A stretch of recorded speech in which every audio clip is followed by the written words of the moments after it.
MAE SAM LAEP, a sleepy village in remote northern Thailand, became a hub of activity this week when it received refugees fleeing Myanmar, a site that brought back vivid memories for its ethnic Karen residents.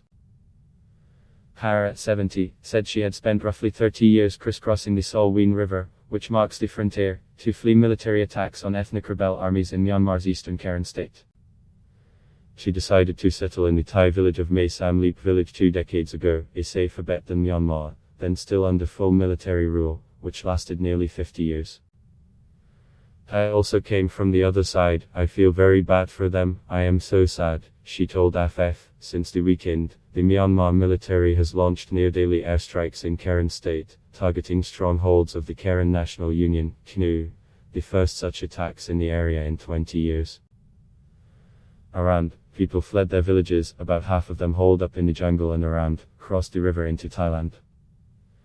The authorities returned most of them, while insisting they went voluntarily, but a handful stayed to get medical treatment for shrapnel wounds in a tiny local hospital.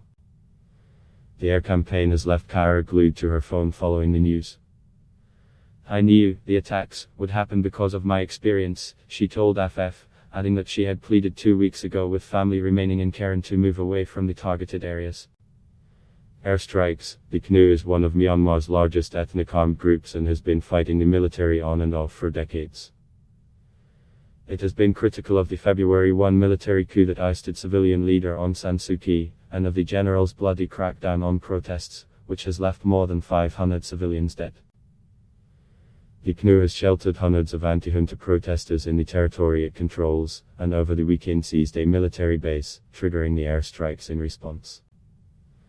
Karen rights groups have accused Thailand of forcing the refugees to go back to Myanmar, something the Thai authorities strongly deny. Declining to be drawn on whether the refugees had returned on their own accord, MAE SAM LAEP President Tamunochi, also ethnic Karen, said simply that he sympathized with them. If the Myanmar military is truly the good guy, then these refugees wouldn't have to leave their homes in the first place, he told FF. The 75-year-old also fled Karen state 30 years ago, and today runs a small grocery store in MAE SAM LAEP's only stretch of road with shops. The majority of the village's tiny population are ethnic Karen and live in wood and bamboo homes perched precariously on the rugged, tree-covered terrain above the river. Kenya Po, head of the Karen Women's Organization, said the town was actually once a bustling trading point for locals in Karen state and Thailand. I remember when I was little, I came back and forth with my family.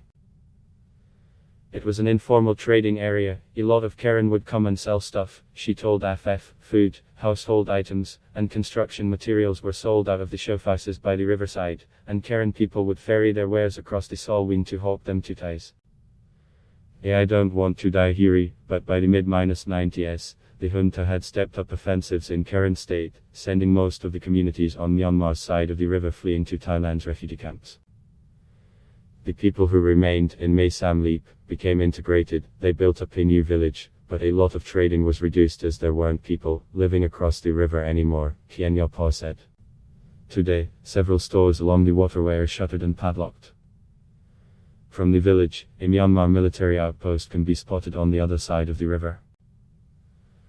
On the river, children play in the water, while women bathe or do their washing, an idyllic, peaceful sight in contrast to the violence of the airstrikes that happened just a couple of kilometers away. Despite the life she has created in the village, Kara still dreams of returning across the river to a Myanmar that is safe for her people. I don't want to die here, Kara told FF. I always say I want to go back and die in my town.